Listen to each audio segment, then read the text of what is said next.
From the KPFK studios in Southern California, it's the Ralph Nader Radio Hour. Stand up, you've been sitting way too long.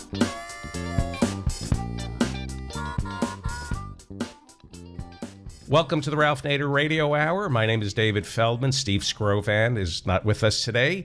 And the man of the hour, Ralph Nader, we have a great show. A little bit later, we're going to be talking to author Charles Slack, who has written Liberty's First Crisis, Adams, Jefferson, and the Misfits Who Saved Free Speech. But our first guest is going to talk to us about GMOs. His name is Stephen M. Druker. He is a public interest attorney who founded the Alliance for Biointegrity, a nonprofit organization dedicated to promoting technologies that foster human and environmental health and addressing the problems of those that do not. Mr. Druker is the author of the book, Altered Genes, Twisted Truths: How the Venture to Genetically Engineer Our Food has subverted science, corrupted government, and systematically deceived the public. Welcome to the show, Stephen M. Druker. Thank you very much. I'm delighted to be here. Thank you very much, Mr. Druker. I just learned that the book has sold very well on Amazon. 10,000 copies have sold. Altered Genes, Twisted Truth is a very, very detailed book, very heavily footnoted. And I have to point out that I've been a big critic over the years of genetically engineered food. I've written introductions to books, the most recent being The GMO Deception: What You Need to Know About the Food Corporations and Government Agencies Putting Our Families and Our Environment at Risk, edited by Sheldon Krimsky and Jeremy Gruber, who run the Council for Responsible Genetics in Cambridge. That was started largely by MIT and Harvard scientists over 20 years ago. So let me ask you this first question. What's the need for genetically engineered food, as seen from the viewpoint of the promoters, Monsanto, various allied groups and industries? Well, the promoters would have us believe that we need these foods to increase yields, to decrease herbicide and pesticide use, to create more and better crops, and to actually aid sustainable agriculture. But the purported benefits really are pretty much hype. And in fact, most of the benefits have not borne fruit at all, have not come to fruition. And in fact, there are major harms that are being created. But certainly from the standpoint of Monsanto and the biotech industry, the need is to feed their bottom line, not to feed the third world. Well, they make a claim of increased yields. And I brought that claim to Lester Brown, who probably knows more about what's grown around the world than anybody. His most latest group is called Earth Policy Institute in Washington, D.C. And I said, Lester, have GMO crops increased yields? And he said to me, I know of no evidence substantiating that claim. What's your view? Oh, he's correct on that. And in fact, a good research study that was conducted at the University of Nebraska on the Roundup Ready soybean, that at the time was the most widely planted GMO in the world, demonstrated there was actually a yield reduction. And some of that yield was specifically attributed to the genetic modification itself. So that was actually reducing yields. There was a yield drag, and that was published in a peer-reviewed journal. It's also been stated that GMO crops are being grown all over the world. I think there are several 100 million acres of GMO corn and GMO soybean being grown in the U.S. So most Americans have eaten this food. And by now, wouldn't something have shown up to be harmful in terms of their own health if GMO crops are not safe? Well, first, something did to the very first ingestible product of recombinant DNA technology, a food supplement created through genetically engineered bacteria, caused a major epidemic in the United States in 1989 and 1990. And as my book demonstrates, the evidence as a whole points very strongly toward the genetic engineering of those bacteria that created the unusual toxic contamination that killed dozens of people and seriously sickened thousands, hundreds of whom are still invalids. Secondly, even if there hadn't been an epidemic, there haven't been any epidemiological studies yet. So epidemiologists and scientists worth their salt, who are not just spin doctors for industry recognize that the fact that there's been no second epidemic doesn't prove anything, because if genetically engineered foods were increasing the cancer rate or the colitis rate, it would take a doubling of the rate before it could even be detected, and that's if we were doing epidemiological studies, which we aren't. Without labeling, it hasn't been possible. Those claims are not scientific claims, and the people making them, if they're scientists and purporting to make that as a scientific claim, should really be ashamed of themselves. Well, there are no controlled studies, you say, over time with the one group not eating GMO crops and others eating GMO crops? The government doesn't fund those? No, none that I know of, not on the human population. In fact, we haven't even had adequate animal studies yet. And in fact, the way things should be going is, first, these foods are tested on animals, and after extensive animal testing, then if that proves to be non-problematic, then you move on to human clinical trials, as in the case of pharmaceutical drugs. But that hasn't happened.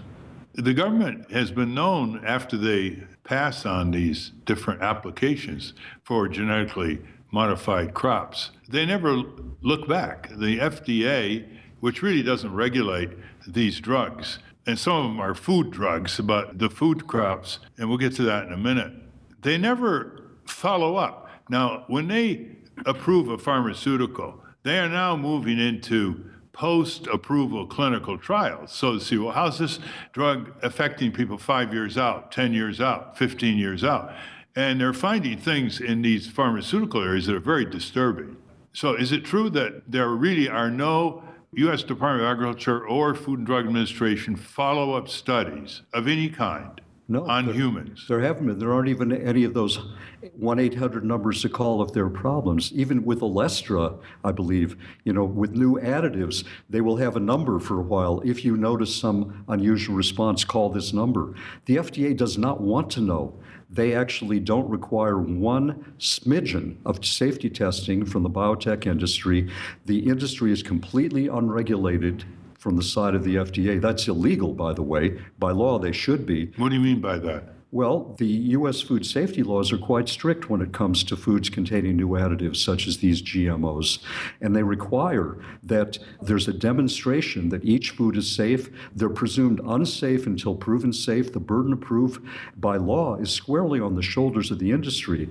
The FDA has illicitly reversed that burden of proof in the case of GMOs, put it on the shoulders of the people who have concerns. They presume that these foods, every one of these foods, except ones that might contain proteins that are known to be toxic or allergenic, that they've made a blanket presumption that GMOs are safe and don't need to be tested at all. Here's an interesting point.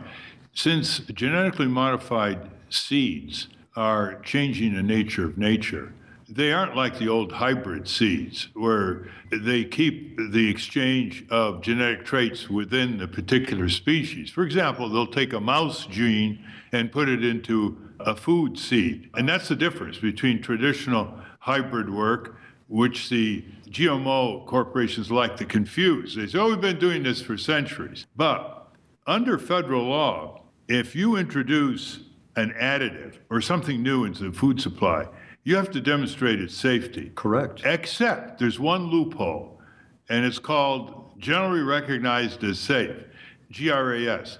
And if the FDA simply labels some new application by Novartis or Monsanto or whatever as generally recognized as safe, bingo, it's approved and there's no further regulation. Is that correct? Well, actually, yes and no. Actually, according to the statutes and the regulations on the books, that generally recognized as safe is not a loophole at all. The FDA's regulations make it clear that an additive that does not have a safe history of use, a history of safe use after 1958, has to be presumed unsafe, and only if there are already tests demonstrating it's safe, and they're in the published literature generally and well known to the scientific community, can it be generally recognized as safe?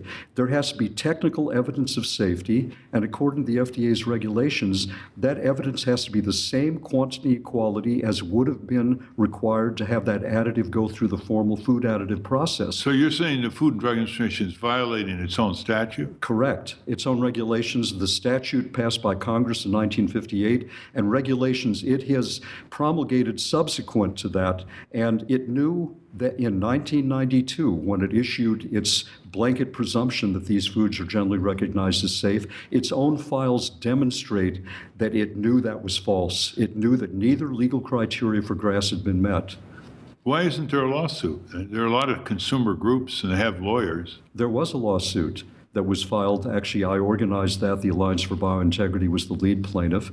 9 eminent life scientists joined that lawsuit as plaintiffs, saying, we have not seen any published evidence that genetically engineered foods are safe, that any one of them is safe, and we understand as a theoretical issue that these foods entail risks, and they can't be presumed safe. And what happened? The judge agreed that we had shown that as of 1998, when we filed the suit, there was significant disagreement among experts about the safety of these foods, which meant legally they were on the market illegally at that time. Because she said, you've shown there's a disagreement. She said, but I'm going to ignore all that evidence. The only relevant evidence is whether the FDA administrators in May of 1992, when they made their presumption, whether they had any evidence that would mean that their presumption was arbitrary and capricious. Well, they did. Their files were filled with memos from their own scientists warning about the unusual risks of genetic engineering and cautioning about the need to safety test them. There was an admission by one of the FDA's only scientists and compliance officers that they didn't have any technical evidence on which to base the presumption. And that's this you all detail in your book, right? It's all detailed in the book. Yeah, altered genes, twisted truth. And the judge basically said the FDA administrators can ignore all of that and lie about it. Did you appeal? We filed an appeal, and then the FDA said that they were going to promulgate a new regulation. That would have made our lawsuit moot. So we dropped the appeal to sue on the new regulation, and we could have won handily because all the evidence the judge had basically ignored would have been relevant. And then the FDA never finally approved that regulation, never acted on it.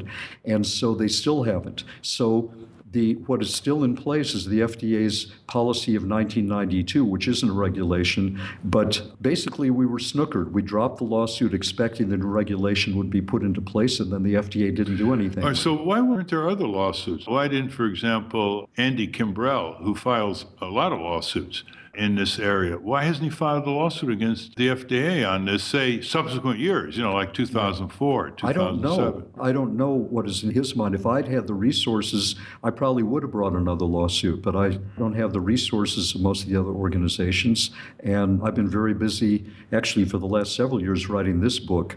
But I think there could be another lawsuit that could succeed, and perhaps there will be now. Is there much congressional oversight, like hearings on the FDA and GMO food? The only ones I'm aware of have not had witnesses that understood the law and understood the way the FDA is violating it. And most of the witnesses have not been stating the strong case. In fact, recently there was a witness that was supposed to be pro-labeling that was asked point blank, is there any evidence that genetically engineered foods pose food safety risks? And he said, no, there's no issues on that. Well, there really are several issues on that, well-documented issues in the FDA's own files, and several studies on animals have detected statistically significant harm to the animals. Well, more than that, the Council for Responsible Genetics told me recently there are at least 25 peer-reviewed studies on GMO foods in Europe and the United States that raise questions. Yes. And present risks. And a lot of the scientists are being harassed or censured in a variety of ways. We have a little bit of medieval censorship in this area. What's the role of the U.S. Department of Agriculture? Well, their role, as is the role of the other agencies, and has been since the Reagan administration in 1986. Their role is to promote biotechnology industry. The role to regulate it is perceived by the agencies as somewhat secondary and certainly expendable. And so the USDA has been very lax. My book also goes into examples of that. But what's their regulatory authority, though? They share it with the FDA. Yes, the FDA is primarily involved in the food safety issues. The USDA's role is primarily looking into environmental risks. Will the plant be a plant pest? Will something new? The EPA has a very limited role, and that is only to the GMOs that produce their own pesticides. By the way, as my book points out, the EPA should have actually had the broadest, been in charge of all the environmental issues, but their role was restricted because it was feared that they would actually be too rigorous, and it was given to USDA because it was known they were more industry friendly. Let's discuss the environmental issues, which I think is a very serious Achilles heel of the Monsanto-led GMO industry. First of all, by the way, listeners, you should know that a huge amount of this research you paid for. This is taxpayer-funded research, and it's given away free to the companies to develop and take into the applied state and market products. Here are some of the environmental issues. You're a farmer growing conventional crops. You're next to a farm that grows GMO crops. There is a migration problem. The GMO farm can contaminate the neighboring farm. And that is no small matter. So the USDA has a restriction on a certain amount of fallow land around the GMO farms, and there's been a lot of violation of the width and length, et cetera, of this fallow land, assuming it even works very well to keep the winds from transferring the GMO over to the conventional crop areas. Can you tell us something about that? Yes, well, you're right. First, even if those guidelines were being followed, they probably are not big enough to keep the cross-contamination at bay. But it's been very lax anyway, and we know that in far too many cases there has been contamination of conventional and even worse, organic fields. It has deprived those farmers, especially the organic farmers, of their ability to have organic certification. It's a major problem. But I still think the major issue is the contamination of the food supply with these new GMOs that really do entail risks. And you are correct. There are, what you said, I believe, at least 25 studies. That's more than enough. These foods should have never come to market in the first place. But getting back to the environmental side, we also know that because the most prevalent form of GMO has been engineered to be resistant to herbicide, then obviously more herbicide is going to be sprayed on the fields. And it was predicted well in advance by the independent scientists, well, that's going to develop herbicide-resistant weeds, which it has. But that was well known. So now we have many herbicide-resistant weeds taking over the fields that are resistant to the glyphosate that the crops were engineered to resist. So now the companies are saying, well, we're going to have to go back to the even more powerful herbicides that glyphosate was supposed to supplant. 2,4-D, which has an ingredient that was used in Agent Orange, very, very hazardous herbicides. It's like a death spiral that's going on. It is like They also have to go back and re-engineer the GMO seeds. Right. And those raise completely new unknowns. Right. And we have to start right over again trying to study their effects. Right. And didn't the World Health Organization put out a declaration about glyphosate? Yes, they came out with, I don't know if it was a declaration, but it's definitely a statement saying that now, based on the evidence that's been accumulated over the years, glyphosate is a probable carcinogen. That's after we were always assured that it was completely safe and you could drink it. And Monsanto went into orbit when they heard this. That's right. They've demanded retraction. Monsanto has sued farmers who dare say that their milk is BT-free, bovine growth hormone. And they basically said, you can't put that on your milk, even though it's true, because it raises suspicions. And there's no difference between cows that have bovine growth hormone and cows that don't. Well, now we know there are differences, yes. And it's more than just mastitis. Right. There always have been differences, and they've been known. And again, the FDA has compliantly cooperated with Monsanto to gloss over those differences. It's a major travesty what has been going on to promote genetically engineered foods. That's why the subtitle of my book is Corruption of Government, which clearly has happened not just in the United States, but several other countries. But the first part of the subtitle is Subversion of Science, because there are far too many eminent scientists and scientific institutions that have sullied themselves in the rush to promote genetic engineering and paint a happy face on it. You know, to substantiate what you just said, I mean, some listeners who know a little bit about this subject may say, how come there aren't more studies? I mean, this is now over most of the world. You have these GMO crops. They're going to Asia, China, Africa, with all kinds of claims about alleviating world hunger, which have never been substantiated. The answer is that, first of all, you have secret corporate science. And so Monsanto, for example, makes all these claims of benefit for GMO crops. But when you say, okay, disclose your data, disclose your studies. Oh, no, they're proprietary. They're trade secrets. We can't do that given our competitors. Okay, well, if you're going to introduce this kind of revolution in conventional natural processes, you should be forced to waive your trade secrets because there's far too much at stake in terms of health and safety, and also damaging the property of farmers who don't want to have anything to do with GMO crops. When their crops are contaminated, this is devastating impact on these families. They have to destroy the crops. Yes. Just like they did in Mexico with the corn that was discovered with the GMO seeds. I don't know if you've seen this.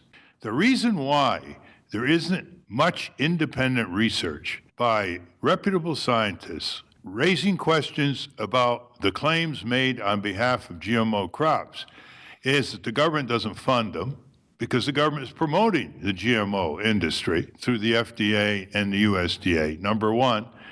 The second, scientists basically fear retaliation. They feel their research budgets could be cut, and this isn't just theoretical. They can be ostracized, they can be slandered. And third, I want to cite you an editorial in the July 2009 Scientific American. And Scientific American is not known as being a big critic of GMO crops. And here's the editorial. Listen carefully. Quote, unfortunately, it is impossible to verify that genetically modified crops perform as advertised. That is because agri-tech companies have given themselves veto power over the work of independent researchers. Research on genetically modified seeds is still published, of course, but only studies that the seed companies have approved ever see the light of a peer-reviewed journal. In a number of cases, experiments that had the implicit go-ahead from the seed company were later blocked from publication because the results were not flattering. It would be chilling enough if any other type of company were able to prevent independent researchers from testing its wares and reporting what they found. But when scientists are prevented from examining the raw ingredients in our nation's food supply or from testing the plant material that covers a large portion of the country's agricultural land, the restrictions on free inquiry become dangerous. End quote. This is the leading scientific publication for the lay public in the United States of America. Yeah, and what's your reaction? I'd say bravo, and it's just surprising, pleasantly surprising, that it appeared in such a publication because, as you mentioned, they're not known to be very critical. And in fact, as has been the case with most of the mainstream media and the mainstream science publications, there's been pretty much a promotional attitude toward GMOs. So to have that published really should be a wake-up call. I mean, that should be all over the place. And you know, what's interesting is that it's analogous to engineers at engineering schools not being able to test cars because they can't get the cars to test. If the scientists try to get this information, they can be sued by Monsanto because the contracts between Monsanto and the farmers are completely one-sided. That's right. They keep all the intellectual property in the hands of Monsanto, and Monsanto shrouds the whole thing with secrecy, and woe be any farmer who tries to break that contract and speak out. David? I was curious because the EU has prevented Monsanto from having a stranglehold over the farming in Europe. What does the science indicate in Europe? How much freedom do they have to examine GMOs in Europe?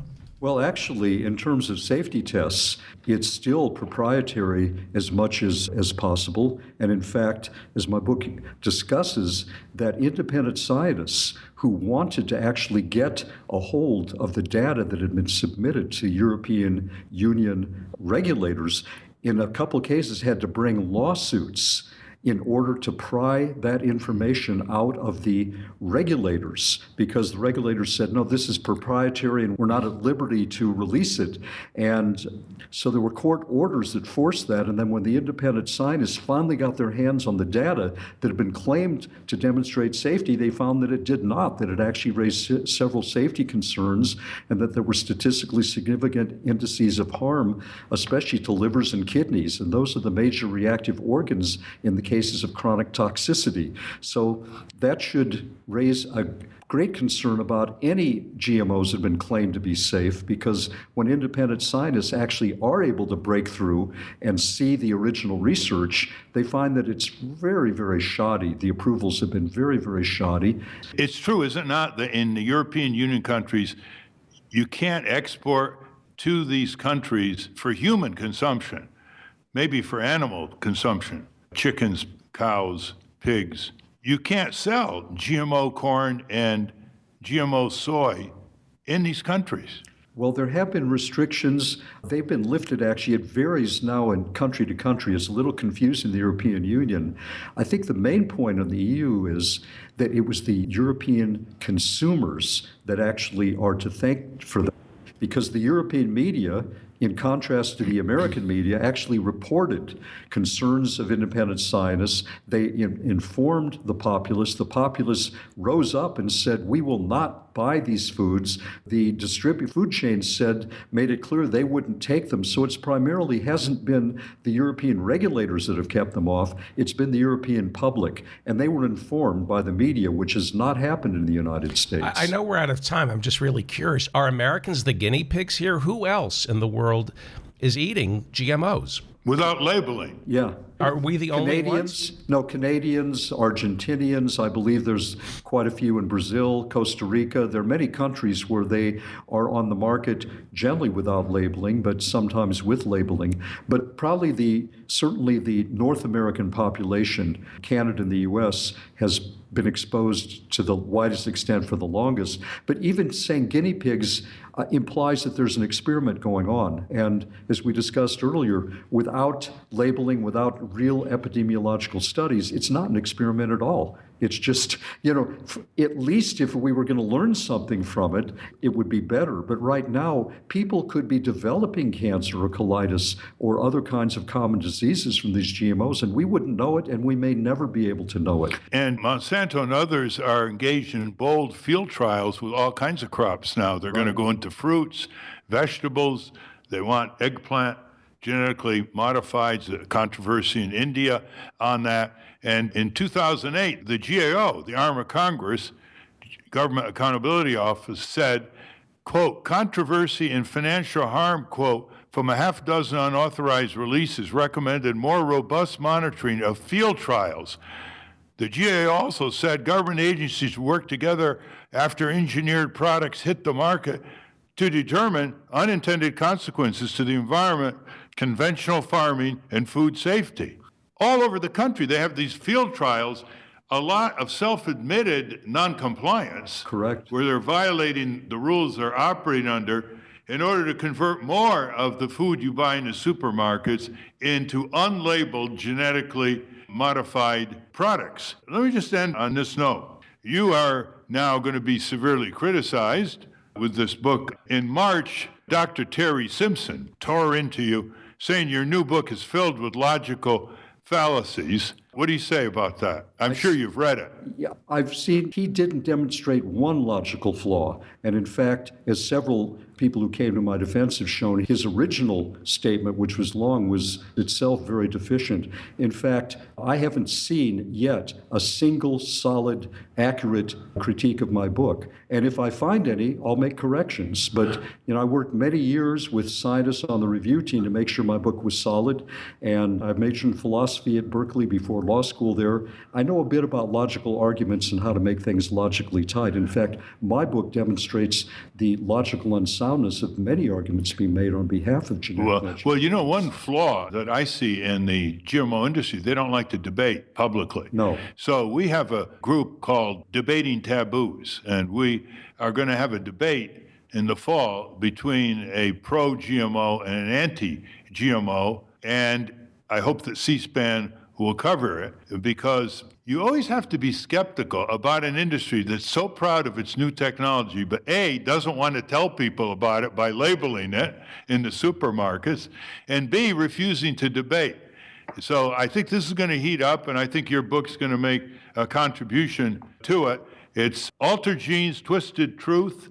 It's available online, and it'll be available in the near future in the bookstores by Stephen M. Druker. You want to give them a contact for you before we close this part of the program? Well, I think they could just look for the website for the book, alteredgenestwistedtruth.com, or the allianceforbiointegrity.org. The biointegrity.org. One other quick thing on that critique that was made.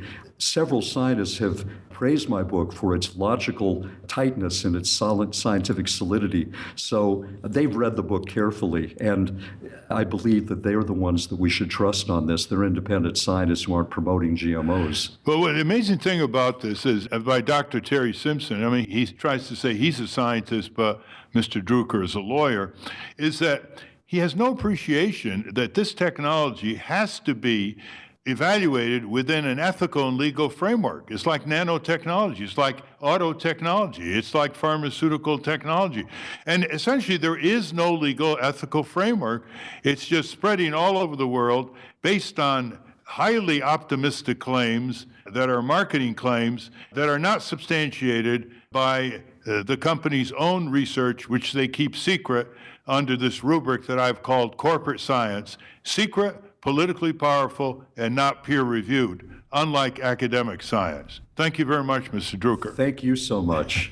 We've been talking to Stephen M. Druker, author of Altered Genes, Twisted Truths, an indictment of the genetically engineered food industry. When we come back, we're going to talk to Charles Slack, author of Liberty's First Crisis.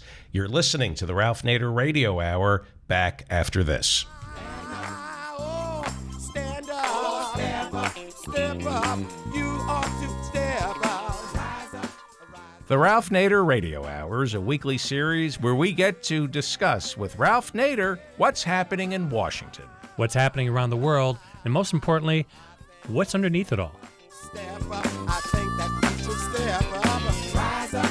Don't let the system hold you down. Stand up, stand up. You've been saying way too long. Welcome back to the Ralph Nader Radio Hour. I'm David Feldman. Steve Scrovan isn't with us today. Ralph Nader's weekly column can be delivered directly to your inbox by going to nader.org and signing up for Ralph Nader's newsletter. And don't forget to subscribe to this show as a podcast on iTunes. Ralph, in a couple of weeks, you're going to be hosting a conference at the Rowe Camp and Conference Center in Rowe, Massachusetts, called Getting It Done: How to Restore and Repair Our Wounded Democracy. Tell us about that, please. Yeah, it's a very intensive 2 days, Friday evening through Sunday morning. A lot of interaction. It's basically moving from disclosure of what we know is wrong in this country and how to make it right into answering the question, how do we get it done? It's a very practical weekend. I hope some of you will join us. That's May 15th through the 17th at the Rowe Camp and Conference Center in Rowe, Massachusetts. For more information, you can call 413-339-4954 or check out the Rowe Center at rowecenter, R-O-W-E, center.org. That's rowecenter.org. The First Amendment to the Constitution, the one that establishes and protects our right to free speech, is considered by many to be our most sacred of amendments. Our next guest, Charles Slack, is the author of a book entitled Liberty's First Crisis: Adams, Jefferson, and the Misfits Who Saved Free Speech. It's published by Grove Atlantic. We're delighted to have him on to talk about it. Welcome to the program, Charles Slack. Thank you very much for having me. Good to see you again, Charles. I was a classmate of Charles' father, Warner Slack, a very courageous and brilliant doctor who continues to fight the good fight out of Massachusetts. Charles, let me just ask you the generic question here. Given all the concern now about the war on terror, surveillance, infringement of civil liberties, the very corrosive provisions of the Patriot Act, which is up, by the way, for renewal in June before the Congress, why did you write this book, Liberty's First Crisis? And I might add, the commentary on the book makes it a real gripping thriller. I mean, it's not just dry history. William Powers, the New York Times bestselling author of Hamlet's Blackberry, says, quote, fantastic characters, vibrant storytelling, and a hugely important message for our time. When I reached the last page, I wanted to stand up and applaud. I will be recommending this book far and wide, end quote. Tell us why you wrote this book. Well, I think as a writer, I've always felt that the First Amendment is the most important of the amendments in the Bill of Rights. It certainly is to me. When I speak to school groups about being a writer, I always tell them that the only license you'll ever need to practice this profession is the First Amendment. So it always fascinated me that 7 years after passing the Bill of Rights, the very same generation that enacted it came to pass this Sedition Act, which essentially overturned those freedoms by making it illegal to criticize the government. And I was just fascinated by how that could happen, and got a chance in writing this book to explore the issues and the characters. And what kind of research did you have to go into? Because the Alien and Sedition Acts are almost in every high school history book. There have been a lot of early American history books that have gone through it, but you sort of bring it to life in a very vibrant way with the particular characters involved. Could you go into that? Well, thank you. Yes, and I did a lot of research into the period newspapers. There's a wonderful resource called America's Historical Newspapers that enables you to search by name and call up articles from 1798, 1799. And this is a fantastic resource that's available to people writing about history that wasn't available, of course, in the past. And it's enabled us to sort of go deeper into characters, not just like John Adams and Thomas Jefferson, but also some of these misfits in my book's title, like Luther Baldwin, an unfortunate guy who got drunk and made a comment about John Adams and wound up 2-year legal ordeal under the Sedition Act. So that was really one of my most valuable resources, along with the Annals of Congress, which are available online, and of course a number of tremendous biographies of the founders that have been written over the last few years were also extremely helpful. I have to give a nod to them. All right, so the struggle in terms of historic reference is between President John Adams, our second president, and President Thomas Jefferson. And President John Adams, somewhat reluctantly, you point out, was pressured to pass the Sedition Acts, and the way they worked out offended Jefferson. Not that he was immune from their application. You want to talk about the cause, effect, and tension between the two, and how Jefferson finally resolved it and why. Sure. John Adams, first off, I view his signing of the Sedition Act when he was the president as a great sort of personal tragedy for him, because among the founders, he was one of the most outspoken and eloquent on the subject of free speech and not giving in to figures of authority, and even said in one piece of writing, don't allow rulers to call what you write sedition. And that was 3 decades before he signed the Sedition Act into law. But this was in 1798, the country, all of the sort of ideals of unity that people had imagined the United States was going to be had kind of fallen apart, and these parties had emerged. The Federalists, which was John Adams and most of Congress, and the Republicans, no relation to the current party, and they had very sharply different views about the course of the country, about whether to favor England or France, who were the two warring superpowers of the day, where the threats came from. And so Adams came to feel that his critics were such a threat to him and to the country that he had no choice but to sign the Sedition Act. But as I say, it was one of these cases where a really great man sort of contradicts his conscience. Jefferson was the leader of this other party, the Democratic Republicans or Republicans. He was the vice president at the time, and he did whatever he could to sort of subvert the Sedition Act. He paid opposition journalists. He would give them money to sort of keep their presses going. He did it quietly, and they would turn around and criticize the Federalists and John Adams. And After the Sedition Act was passed, he and James Madison wrote the Kentucky and Virginia resolutions, which ultimately sort of threatened that if Congress and the president insisted on doing things like this, that they might well pull out of the country. So it was a very tense time. And then ultimately, Jefferson was elected president in the election of 1800, and the Sedition Act died. And he said famously, "We are all Federalists, we are all Republicans." Did they repeal it? It actually died a quiet death. The Federalists had sort of craftily written the law to expire with the last day of their term and the last day of John Adams's term as president. I think in case they lost, which they did, their law couldn't be turned around and put on them. And the Republicans, to their credit, I think, didn't try to resurrect it. How many prosecutions actually were initiated under this act against Americans whose speech was deemed offensive? Because in your chapter, The Jaws of Power, on page 201, you do say the Sedition Act highlighted truth as a defense. So if you ripped into the President of the United States with very coarse language about something he did or didn't do, and you were prosecuted, you could come to the court with your lawyer and say, but what I said is true, and that's the defense. How many cases they actually bring, apart from the aura of fear that this law generated? The number of cases is actually fairly limited. It's a little bit difficult to tell because you rely a lot on the old newspapers of the day, but it was probably about 10 or 12 actually brought to trial, convicted, and imprisoned. And so it was really sort of the idea of the law. It was the specter of seeing people thrown into jail for sharing what were their constitutionally protected views that really woke the country up. Charles, most people don't know that the Supreme Court started declaring cases defending free speech only in about the 1920s. The civil liberties cases began to really be initiated in the 1920s because some listener hearing you speak may say, well, why wasn't a case brought declaring the Sedition Act clearly unconstitutional as contravening the more fundamental, generic document, the First Amendment of the Constitution? That's a really great point. And in fact, the judicial review is not written into the Constitution, and that didn't come to pass until the early 1800s.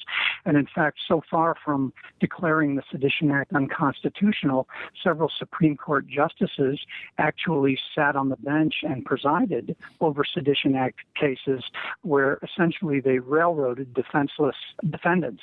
So yes, that's why there was no Supreme Court review of the Sedition Act.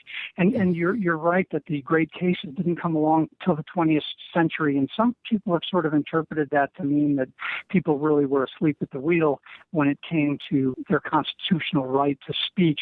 But my reading of the controversy around from 1798 was that people were acutely aware, particularly the defendants and the Republican Party, of what they stood to lose and the great irony of being put on trial for using their speech.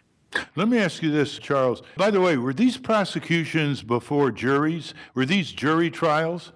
These were criminal jury trials, and the juries were often specifically instructed not to consider whether they thought the law was just or unjust or constitutional or unconstitutional, and simply to determine whether the person had said what he said. And so it became almost impossible to be acquitted. And you mentioned the important point of truth as a defense, and the Federalists put this in as part of the Sedition Act to sort of make it seem milder and more fair. But the problem was, first, that the onus was on the defendant to prove the truth rather than on the state to prove the untruth of the statement. And second, most of the things that people were being put on trial for were opinions. The defendants found themselves in the impossible situation of trying to prove the quote-unquote truth of their opinions. Now, apart from the prosecutions, what was the chilling factor on newspapers, pamphlets, authors, rallies? Was there a chilling factor of some significance, or people just sort of shrug it off and continue their robust arguments? Well, I think one of the really heartening things about the Sedition Act story was the extent to which it backfired. And certainly there must have been some journalists who considered before speaking as a result of the Sedition Act, but more often than not, for every person that was arrested, others sprang up in their place and very courageously kept up the attacks. And until the people of the United States began flooding Congress with petitions, and this was, of course, another freedom protected in the First Amendment to petition the government, and the Congress was ultimately inundated with thousands of petition signatures demanding the overturn of the Sedition Act. I think if people really woke up. Americans don't always wake up quickly, but I think eventually they do when an injustice like this takes place. Well, talking about Americans waking up, we're still waiting for Americans to wake up on the Patriot Act and the government being able to search your home and not tell you for 72 hours or get into your library records or medical and financial records. How do you think this book provides a lesson to what's going on today, Charles? Well, I hope that what it does is, my hope is that by looking at 1798 and the Federalists versus the Republicans, the Democratic Republicans of 1798, I think that people can be far enough removed of the politics today to look at it as sort of a petri dish of what happens when you set out to stifle people because you don't like their opinions.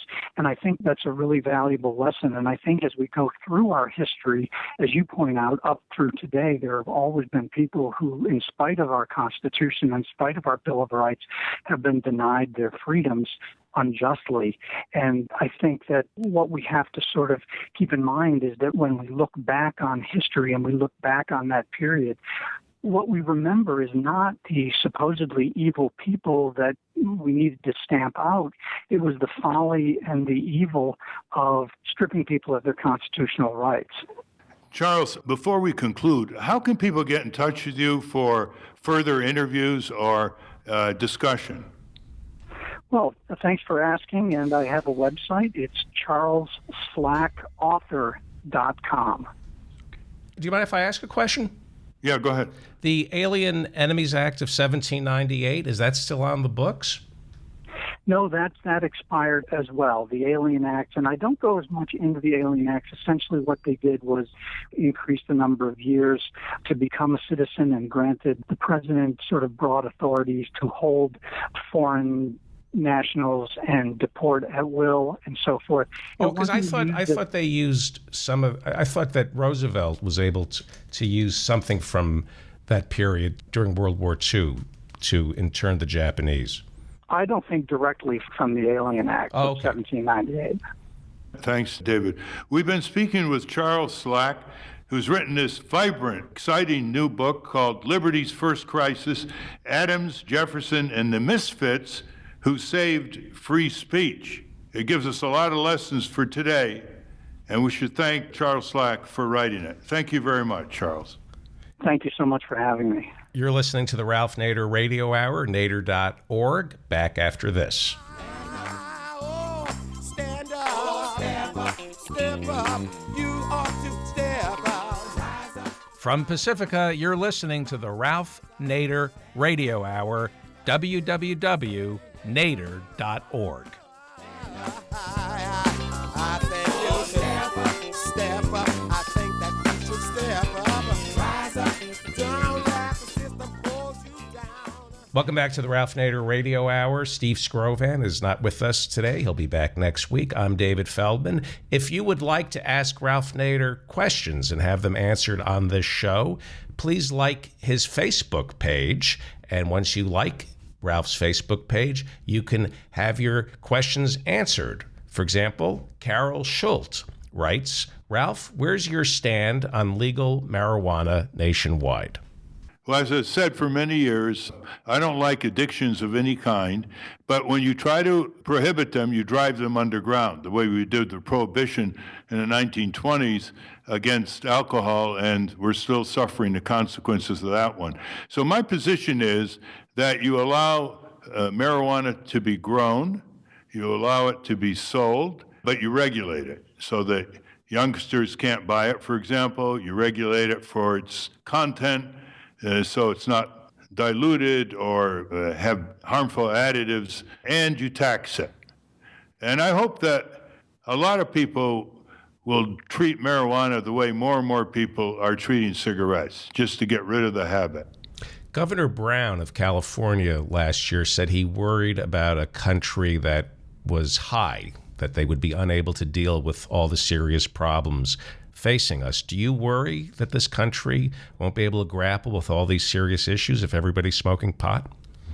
Well, it's not only that. I mean, far more people, die from alcoholism. Thousands die from alcoholism. 400,000 or more die from tobacco-related diseases. It just wrecks lives. It wrecks family lives. It wrecks family budgets. It's a generator of unhappiness. So addictions are something we should put up on the table, throw the light of rational thinking and arm around the shoulder behavior so we can reduce the number. Just like the number of smokers has gone from 45% of adults, chronic smokers in 1964, to slightly under 20%. That's one of the great consumer movement's successes. Michael Chevrolet Dewey asks, Ralph, what do you think about the worker ownership of the Mondragon Cooperative of the Basque in Spain as being a model of a better way to work in the United States? I think we could even settle for a 50-50 setup. Do you know about the Mondragon Cooperative? The Mondragon Cooperative is world famous, the biggest cooperative, both workers' cooperative, producer cooperative, and consumer cooperative. It's a sprawling sub-economy in Spain with several billions of dollars in sales, modern machine tool factories, as well as retail food. They have an agreement with the U.S. steelworkers a few years ago to start similar cooperatives in the U.S., but not one yet has opened, but at least the intent is to spread that successful model to the United States, and all power to it. We need alternative models of economic activity to the global multinational corporate model of absentee ownership and lack of any affinity to community or country. Do we have any worker-owned, any airlines where the workers own most of the stock, and how did it turn out? There are a lot of worker-owned companies. They're not all that big around the country. But Norton Press, for example, Norton Publishers is worker-owned in New York City. But Mondragon really takes it to a new level. And I urge you to look it up on the internet and see just how diverse and how long it's been working so well for the people in that area of Spain. Connie Riffenberg asks, Ralph, if you were in President Obama's position, how would you handle the ever-widening gap between Israel's leader and America's president? I would press for a peace treaty conference between over 20 Arab and Islamic countries who offered a comprehensive peace agreement with Israel in 2002, adhering to existing UN resolutions, going back to the 1967 borders, with East Jerusalem being the capital of Palestine, West Jerusalem being, of course, the capital, if they so choose, of Israel. And that's the base to start it from. And that 2002 proposal was repeated again and again by these Arab countries, Egypt, Saudi Arabia, even Pakistan, Iraq at that time, and it was repeated again and again. It was dismissed by the Israeli government and therefore dismissed by the U.S. government. If we want peace in that turbulent area that is exploding in all kinds of ways, we better start with a peace accord and full diplomatic relations between the Arab world and Israel. And if you have any questions for Ralph, like him on Facebook and fire away. Thank you for your questions, as always, and keep them coming. That's the end of our show. I want to thank our guest today, Stephen M. Druker. He's the author of Altered Genes, Twisted Truths, and Charles Slack, author of Liberty's First Crisis. I also want to thank Steve Scrovan, who will be back next week, and he was instrumental in putting today's show together and organizing it, and I'm quite humbled by his absence, and I know he'll be back next week. And we'll be back next week with another Ralph Nader Radio Hour. Be sure to tune in, download, or subscribe I'm David Feldman. Steve Scrovan will be back next week. Goodbye, Ralph. Thank you very much, and thank the listeners. Spread the word. Stand up, you've been sitting way too long.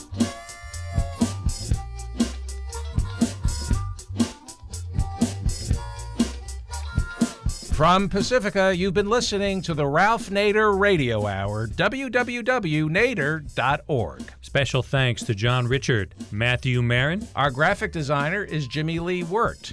Our editor is Jimmy Lee Wirt. Our board operator is Jimmy Lee Wirt. Oh, what the hell. Let's make him our producer. Our producer is Jimmy Lee Wirt. And thanks to our executive producer, Alan Minsky. And most importantly, special thanks to Mr. Ralph Nader, www.nader.org.